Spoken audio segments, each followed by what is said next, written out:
Say, kids, what time is it? It's kind of like watching TV, but, in your car. Mike the Intern, Jay Stevens. It is Dark Side of the Stream, episode 201. This Ta-da! week was Jay's pick. It is called Werewolf, the Search for ChiefsAholic. Yeah, nice, easy one. Pretty cool, nice, free ESPN documentary that I watched on YouTube while I was flying out to New York a couple weeks ago. It was a really cool, quick watch. Nice, easy one, man. Did you ever get a chance to see this dude in a lot? No, but I mean, I've seen him like on TV all the time. Yeah. Everybody knows this guy, this werewolf guy. We saw him Casey leading up to ChiefsAholic is the name he went by. I'm sure you've seen him plenty. I met him on a lot, a couple times. I think I actually took a picture with him at least. Like the party guy, right? Yeah, I mean, he would make his way, kind of like the X Factor would do. They'd make their way around, and everyone's like, "Oh my God, it's this dude." Celebrities. It's a really interesting story because going to games.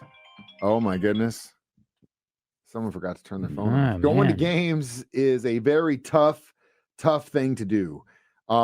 It's not cheap anymore. Pre-COVID, you could get into a Chiefs game for probably cheapest, like $90. Now you're looking $250 plus. Gosh, is that what tickets are? My gosh. Oh yeah. And it could be more for an out of conference, out of division game because, of course, like certain teams only come every certain amount of years and their fan base wants to buy them up. I will give props to the Chiefs this year for not selling all their tickets to the Bengals game. That's happened in the past, but that did not happen when we played them early in September. But anyway, it's not cheap. And when you see a guy like this traveling, you follow him on Twitter or X or whatever, and you're following this guy and, you see all these videos, the guy did not miss a game. He went to every stadium and drove. That's crazy. Drove to all of them, which it is insanely crazy. And when you follow the guy, you're like, okay, but what a cool dude. What an awesome super fan. Like, how's this guy making his money to travel? Well, then you start looking and he's also placing a lot of sports gambling bets, which, then you're like, well, maybe he's funding it through that. But again, you would tell the world right now, is it a sustainable? Yeah, no, you have to have some type of bankroll to get it. Somehow you have to have money to be able to even do that. Bankroll, it's kind of like, it's like playing the stock kind of, and just, you always have, you're going to have wins and losses. You got to have a big role. You're not putting it all on red and living off of that. No, you have to be able to win on those. Yeah. So you got to have money from somewhere. So somewhere, where did he get his money? And that's what did he have a good job? What did he do? We're going to find out next. It is Dark Side of the Stream on 104.7 The Cave. Mike the Intern, Jay Stevens back in the studio. Dark Side of the Stream, episode 201. Werewolf, the Search for ChiefsAholic, which I thought ESPN did a great job on this documentary. Kind of felt like it was happening in real time. It all came to fruition very quickly for all of us in the kingdom when we're watching and find out that, oh my God, that dude who wears the wolf costume has been literally robbing banks to fund this for a long time. Driving across the country, robbing banks and going to casinos. To casinos, placing major bets. Man. Wow. And then either would win and live off of that, or then go rob another bank and do the same thing, so on and so forth. When they start talking about this guy's story, that's where I got really sad because originally when you hear this, you're like, oh, okay, this is some guy who, may have had gambling issues or just was like, you know what, screw it. I'm going to live like Bodie from Point Break and just live on the edge. Some people are like that, but you hear about this kid whose father abandoned him and his mother when he was 10 years old, and he and his brothers and his mom basically had to live the life of nomads, living out of their car for years. Yeah.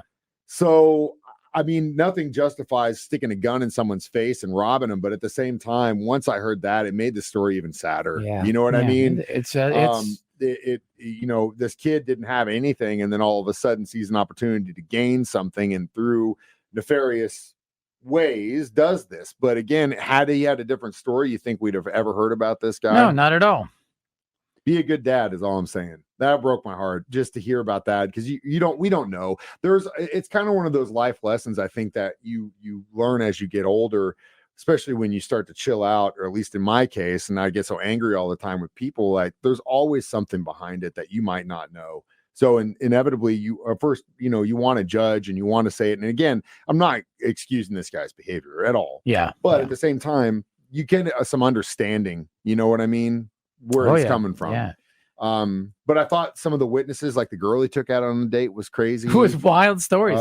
It was so much condensed in that little 45-minute show. It was great. It was a great, easy journalists watch. Take note. And then, of course, he would get busted. He got popped in a bank in Oklahoma, which was interesting because his whole MO is to jump on the bike, and then someone caught him, and then eventually they set bail for him, which was crazy to me too that they actually did that. But obviously the DA wasn't happy, and it definitely blew up in their face. And we'll talk about that next. Dark Side of the Stream on 104.7. Mike the Intern, Jay Stevens back in the studio. Dark Side of the Stream, episode 201. It is Dark Side of the Stream, and we are discussing ChiefsAholic. So eventually, people, he's got a lot of followers, and then he just goes missing.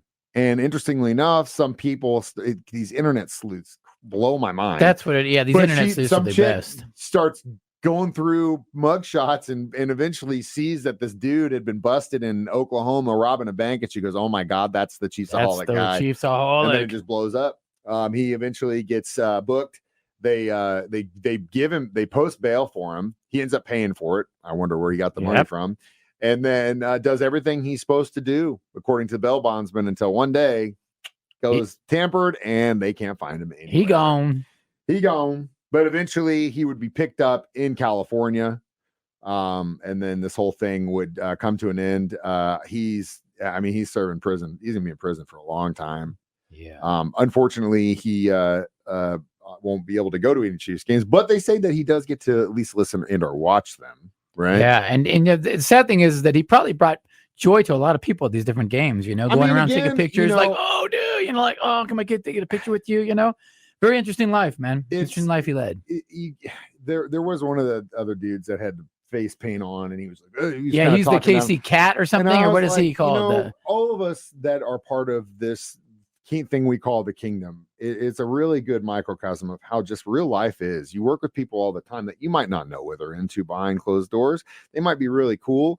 You might have a guy that's just the worst boss you've ever had in your life and just a complete psychopath and goes home to his family. He's amazing, and they love him, think he's awesome. Dude, that's a sociopath to me. But there are people like that all the time. We deal with them all over the world. And when we all can share a common ground as far as the team we love, yeah, of course, you're hanging out with these dudes once a week. You see him, season ticket holders. You see him, 4 or 5 times a year. And you see him going to other games and everything. You're like, this guy's devoted, man. This guy's cool. This guy, but you don't know what he's doing. You don't know what he's into. Well. Again, we're not having to take an ethics test to be Chiefs fans here. And if you've ever been on the lot or you've been to a game, there is some questionable activity going on in anything in life. Sure. Fans of music, bands, sports, whatever.